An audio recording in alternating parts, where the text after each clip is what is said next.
The house had never felt so quiet before, and that was what woke Emily Harper in the middle of the night, not a sound but the absence of one, as if even the walls were holding their breath.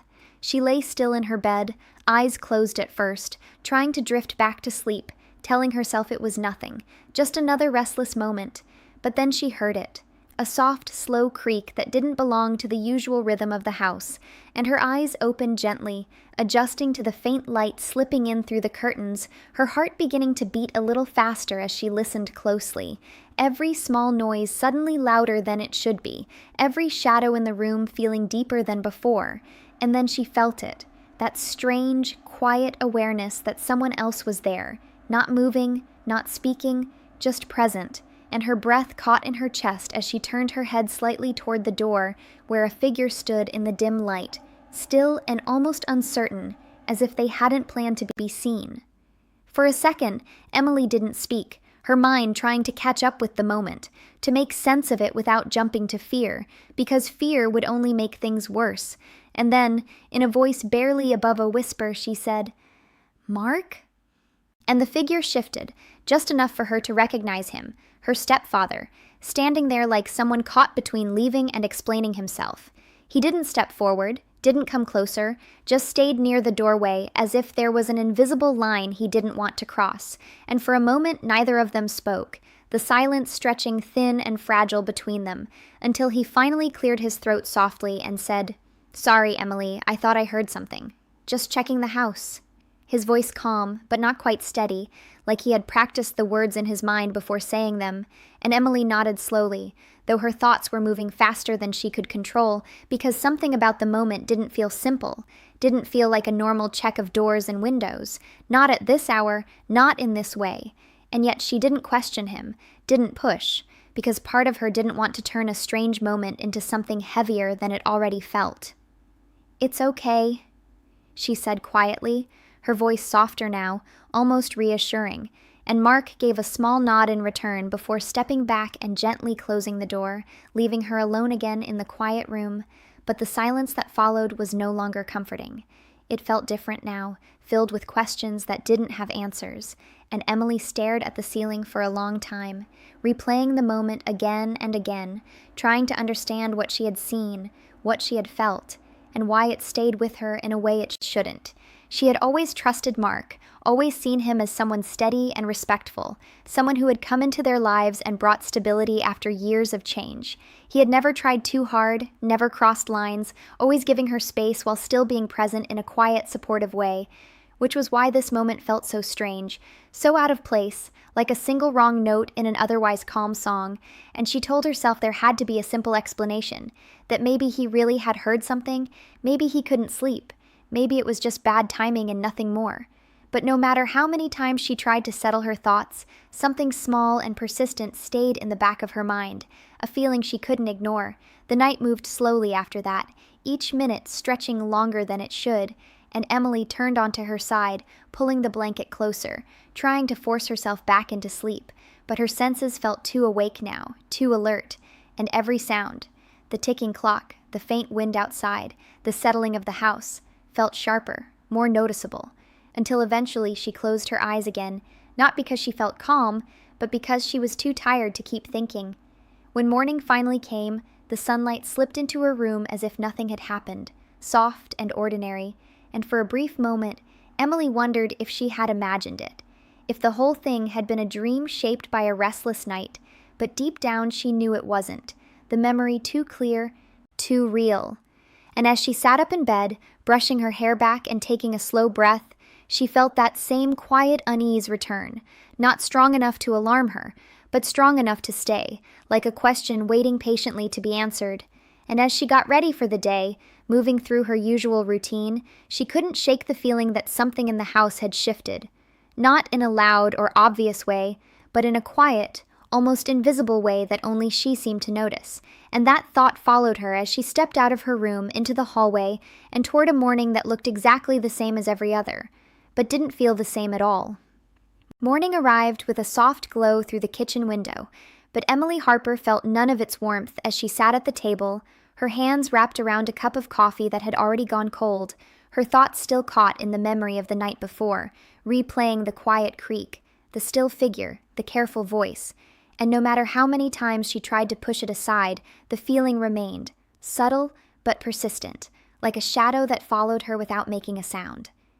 Across the room, her mother Linda moved as she always did, humming lightly while flipping pancakes, her movements steady and familiar, creating an almost perfect picture of normal life, yet something in her expression seemed distant, as if her mind was somewhere else, and Emily noticed it right away, that small absence behind her eyes, the way her smile didn't fully reach her face, and before Emily could say anything, she heard footsteps approaching, measured and calm, and Mark entered the kitchen dressed for work, his presence filling the space with a quiet tension that no one spoke about. He greeted them with a simple "morning," his tone even, practiced, and Emily responded in the same way, their voices polite but careful, like two people trying not to step on something fragile between them, and when their eyes met for a brief second, it felt heavier than it should have, a silent exchange filled with questions neither of them voiced, and then just as quickly, both looked away, returning to their routines as if nothing had happened, but the silence lingered, stretching between them in a way that made every small movement feel louder. Emily watched him from the corner of her eye as he poured his coffee, noticing how he avoided standing too close to her, how he kept his focus on simple tasks, and how his usual ease seemed slightly out of place, like someone trying too hard to appear normal, and it made her chest tighten with a quiet confusion, because this wasn't the man she knew, not entirely. There was something guarded about him now, something held back, and she couldn't tell if it was because of the night or something deeper, something that had been there long before she noticed. The rest of the morning passed quickly, with short conversations and polite smiles, but nothing real was said, and as Emily left for work, she carried that same uneasy feeling with her, unable to fully explain it yet unable to ignore it, and throughout the day it stayed with her, drifting into her thoughts during meetings, following her during lunch, and returning stronger in the quiet moments when she had nothing else to focus on, and she tried to reason with herself, tried to break it down into something simple, telling herself that Mark had probably just been checking the house, that maybe he couldn't sleep, that there was no hidden meaning behind it. But every time she reached that conclusion, something inside her resisted, reminding her of the way he had stood there, the hesitation in his voice, the pause before he spoke, details too clear to dismiss. As the day went on, Emily began to notice other things she had overlooked before, small shifts in behavior that didn't seem important at first, but now stood out sharply, like how her mother had been quieter in recent weeks, often distracted, how Mark had been working later than usual, coming home tired and withdrawn, and how their conversations at dinner had become shorter, more practical, lacking the warmth they once had. And the more she thought about it, the more those small pieces started to connect, forming a picture she wasn't sure she wanted to see, because it suggested that whatever was happening wasn't new, it had been building quietly over time, hidden beneath routines and Pravichni smiles. When Emily returned home that evening, the house greeted her with the same calm exterior, but she could feel the tension beneath it, subtle yet undeniable, and after dinner she stepped outside onto the porch, needing fresh air, needing space to think, and the sunset stretched across the sky in soft colors, a peaceful scene that contrasted with the unrest inside her, and she sat there quietly, her mind turning over the same questions, until she heard the door open behind her and felt Mark's presence before he even spoke. He walked out slowly, stopping a few feet away, keeping a respectful distance, and for a moment neither of them said anything, the silence settling between them like an unspoken agreement, and then he finally broke it, his voice low and careful. "I owe you an explanation."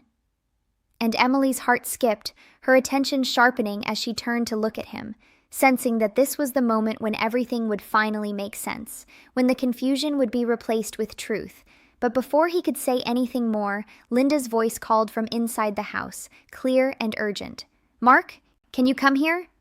And the moment broke instantly, like a fragile thread snapping under pressure. Mark hesitated, his eyes flickering with something Emily couldn't quite read. Regret, maybe, or uncertainty. And then he gave a small nod, as if deciding something within himself, and turned back toward the door, leaving her sitting there with more questions than answers. Emily watched him go, feeling a quiet frustration rise in her chest, Not anger, but a need to understand, because whatever he had been about to say mattered. She could feel it. And as the door closed behind him, the evening air suddenly felt heavier, and she realized that the strange moment in her room was only the beginning, a small crack in something much larger, something that was slowly coming to the surface. And for the first time, Emily understood that the tension she had been sensing wasn't about a single night. It was about a truth waiting to be revealed, a truth that would change the way she saw her family. And as she sat there, watching the last light fade from the sky, she knew one thing for certain. The silence between them couldn't last much longer. The truth did not arrive with noise or anger, but in a quiet moment that felt heavier than anything Emily Harper had ever experienced, because sometimes the hardest truths are spoken in calm voices. And that afternoon, when she walked into the house earlier than usual, she immediately sensed something was different. The air felt still, the kind of stillness that comes after tears have already been shed. And as she stepped into the living room, she saw her mother Linda sitting on the couch, her posture slightly bent, her eyes red and tired. And in that instant, Emily's heart dropped, not because she knew what had happened, but because she knew something had, something serious enough to break the normal rhythm of their home. "Mom?" Emily said softly as she moved closer, her voice filled with concern, and Linda looked up at her with a fragile expression that tried to hold strength but couldn't fully hide the pain underneath. "We need to talk," she said, her voice gentle but firm, and those words alone made everything feel real, like the uncertainty of the past few days was finally about to take shape. And Emily sat beside her, her hands resting tightly in her lap, bracing herself for whatever was coming next. And a few seconds later, Mark entered the room, slower than usual, his face serious, his eyes carrying a weight that hadn't been there before, and he took a seat across from them, not too close, not too far, just enough to show that he was part of the conversation, but also aware of the distance that had grown between them. And for a moment, no one spoke, the silence stretching just long enough to make every heartbeat feel louder, until Mark finally exhaled and said, "I made a mistake," his voice steady but filled with regret, and Emily felt her chest tighten, her mind racing through possibilities, trying to prepare for something she couldn't yet define.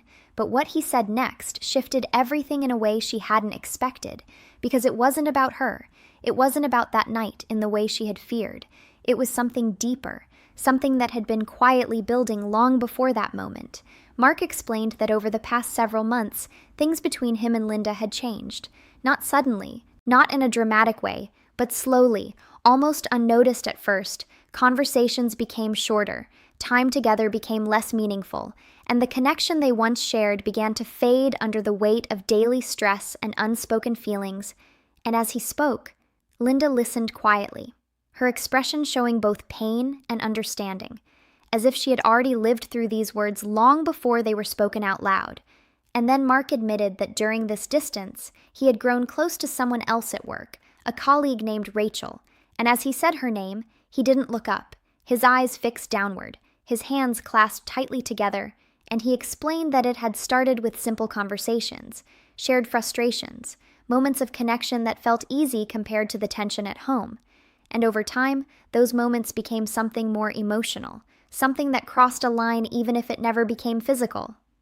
"It wasn't right," he said firmly, his voice carrying both honesty and guilt, "and I knew that, but I didn't stop it when I should have." And Emily listened carefully, her emotions shifting from confusion to clarity, because suddenly the pieces began to fit together. The late nights, the distance, the tension she had felt without understanding. It all made sense now, and she glanced at her mother, seeing the quiet strength it took to sit there and hear it again, because it was clear that Linda already knew this conversation wasn't a revelation for her. It was a confirmation, a moment of bringing everything into the open, and then Emily spoke, her voice calm but searching. "And that night, why were you in my room?" And the question seemed to pause the entire room.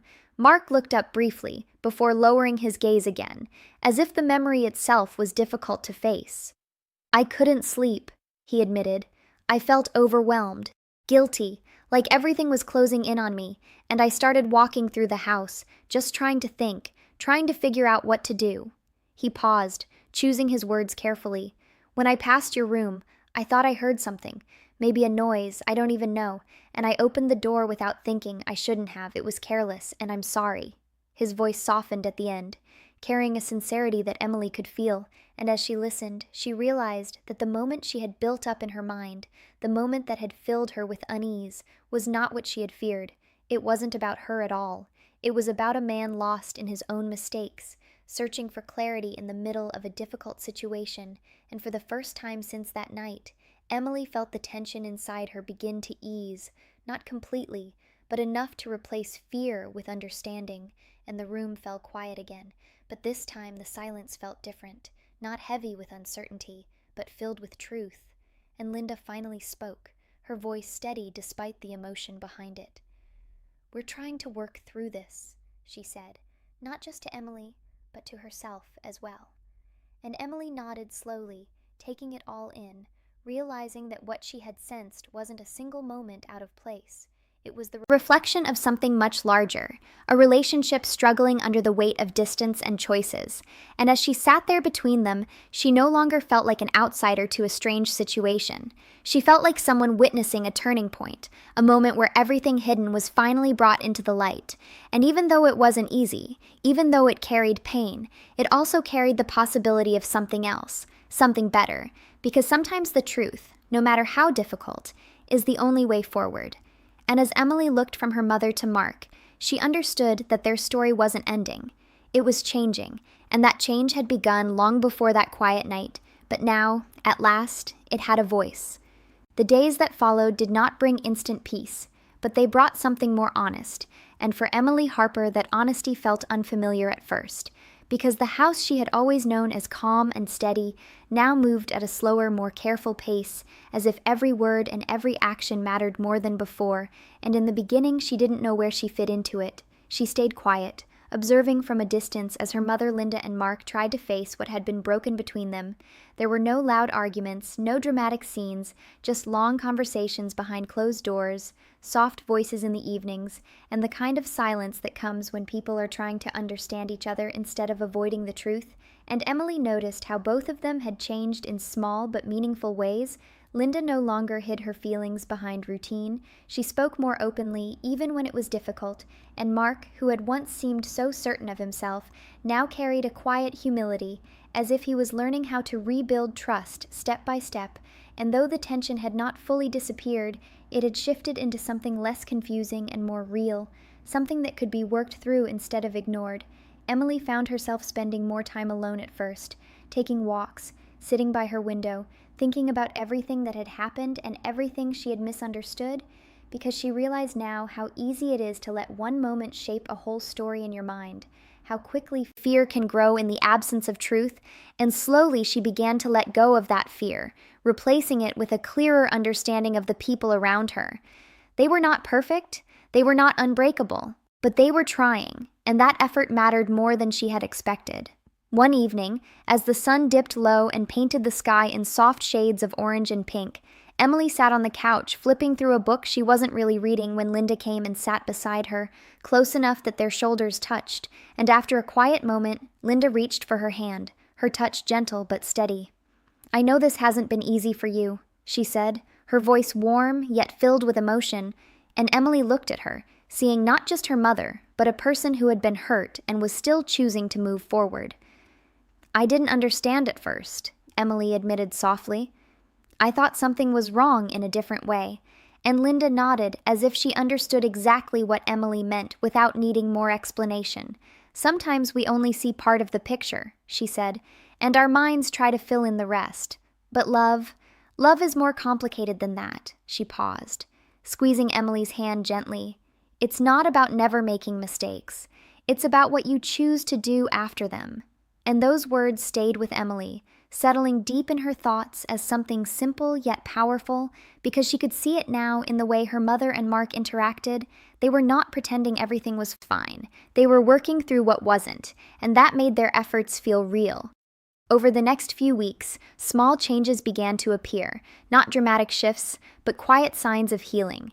Dinners became more relaxed, conversations grew longer, and there were even moments of lightness. Small smiles and shared jokes that felt natural again, and Emily noticed how Mark made a consistent effort to be present, not just physically, but emotionally. He listened more, spoke honestly, and never avoided the difficult topics. And Linda, though still carrying traces of hurt, allowed space for that effort, meeting it with her own willingness to rebuild, and together they created something new, not the same as before, but stronger in a different way, built on truth instead of assumption. One night, as Emily lay in her bed, the same room where everything had first felt uncertain, she stared at the ceiling for a moment, reflecting on how much had changed since that quiet night, and she realized that the fear she had felt back then had slowly transformed into something else, something steadier, and as if echoing that thought, she heard footsteps in the hallway, soft and unhurried, and for a brief second she paused, remembering how that same sound had once filled her with unease, but this time it didn't. It felt normal, familiar, and she closed her eyes, letting that calm settle over her, because now she understood what she hadn't before, that not every shadow hides something dark. Sometimes it just hides a truth waiting to be seen clearly, and as the house grew quiet again, not with tension but with peace, Emily allowed herself to finally rest, knowing that while her family was not perfect, it was real, and in that reality there was something stronger than perfection. There was honesty, there was effort, and most importantly, there was hope, the kind that doesn't erase the past but helps you move forward from it, step by step, together.